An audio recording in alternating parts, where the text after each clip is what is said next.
puisque effectivement on est parti sur des principes qui étaient vraiment communs, établis au départ, et ensuite, sur le 1, il y a une réflexion entre les deux architectes qui étaient dessus, et nous aussi, à 3, on a pris une décision, donc, comme l'a dit Antoine tout à l'heure, qui était pour nous de changer d'architecte à chaque cage d'escalier, de façon à garantir cette diversité qui était donc demandée par la ville de Saint-Denis. Donc en fait, c'est un peu pourquoi faire simple quand on peut faire compliqué? Parce qu'effectivement, c'était assez difficile, mais en même temps très riche, de dialogue entre les 3 agences qui vont travailler dessus, de façon à ce que les bâtiments puissent dialoguer et qu'on puisse aussi créer une diversité avec peut-être aussi le minimum. Un peu less is more, hein. Donc on a les fenêtres sont identiques, on a des unités, disons des bardages récurrents qui peuvent se renvoyer d'un bâtiment à l'autre.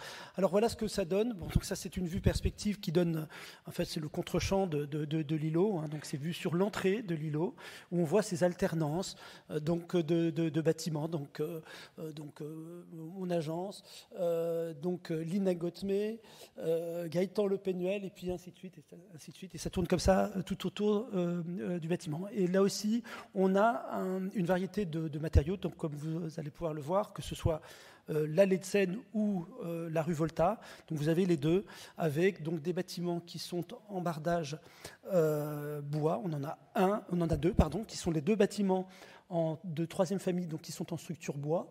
Donc l'un est peint en rouge de Falin. On retrouve également un bâtiment en bois peint en rouge de Falin sur l'îlot A1. L'autre, il est en bois plus naturel. Nous avons ensuite des bâtiments qui sont en bardage donc horizontal en terre cuite, qui ont fait l'objet d'un ATEX. Nous avons également des bâtiments qui sont en bardage donc métallique, et puis enfin des cassettes métalliques. Tout ça donc crée cette diversité. Voilà, que vous pouvez voir ici, notamment, où vous voyez, là, ce sont des façades avec balcon, donc qui donnent sur l'allée de Seine, et donc une diversité, mais à partir d'un langage commun, et notamment de ces ouvertures qui, donc ça c'était le choix, donc comme ça a été dit, d'avoir des bâtiments très réversibles, et donc d'avoir une régularité d'ouverture, de façon à pouvoir permettre ces transformations, de ne pas surdéterminer les espaces à l'intérieur. Donc voilà, donc là vous avez les différentes écritures architecturales. Concernant les espaces intérieurs, donc c'est assez simple. Donc les projets ont tous, mais là c'est sur les autres lots ça a été la même problématique, donc de faire des projets donc, qui puissent fonctionner pendant les Jeux Olympiques et puis qui fonctionnent ensuite comme des logements collectifs. Donc vous voyez les transformations qui peuvent s'opérer pour passer de la phase olympique à la phase héritage. Donc, ils sont prévus au départ, avec notamment la problématique des salles de bain qui vont être retirées dans certaines pièces. Et puis, il y a également cette idée qu'il y a eu sur les 2 îlots d'offrir plusieurs possibilités d'organisation des espaces intérieurs. Et en fait, il y a 2 écoles. Il y a ceux qui disent qu'il faut avoir des grands séjours sur une façade, et d'autres qui disent non, on préfère avoir des séjours traversants qui vont de la rue vers l'intérieur. Donc les 2 possibilités donc existent sur le projet. En fait, on peut faire les 2, et puis les bâtiments peuvent se transformer aussi pour passer d'une configuration à l'autre dans le temps.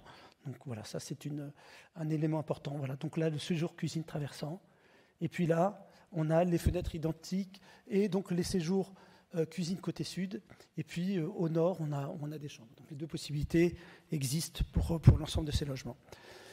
On arrive à la phase donc, du chantier. Donc, nous avons commencé par une phase de prototypage à l'échelle 1. Alors, vous voyez que là, il y a quand même eu une compression des largeurs de fenêtres, donc ce ne sont pas les proportions réelles, mais ça permet de tester justement les matériaux qu'on va mettre en œuvre et la manière qu'ils ont de se répondre. Donc ça fait suite à un travail assez important en atelier qui a été fait donc de façon globale, îlot par îlot, et puis aussi en dialogue entre les 2 îlots pour que ces bâtiments s'accordent tant du point de vue des matériaux que du point de vue des couleurs.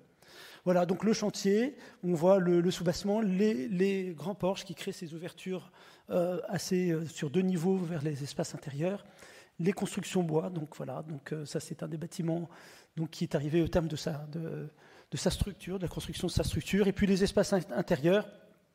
Donc, vous voyez, donc combinaison de CLT, puis aussi de poteaux, de poutres, donc de poutres en bois, mais vous pouvez aussi, oui, il y a aussi certaines poutres quand c'est nécessaire qui sont en métal. Le bardage, donc en bois, là c'est un bardage ajouré du A1. Et puis voilà, structure bois de balcon.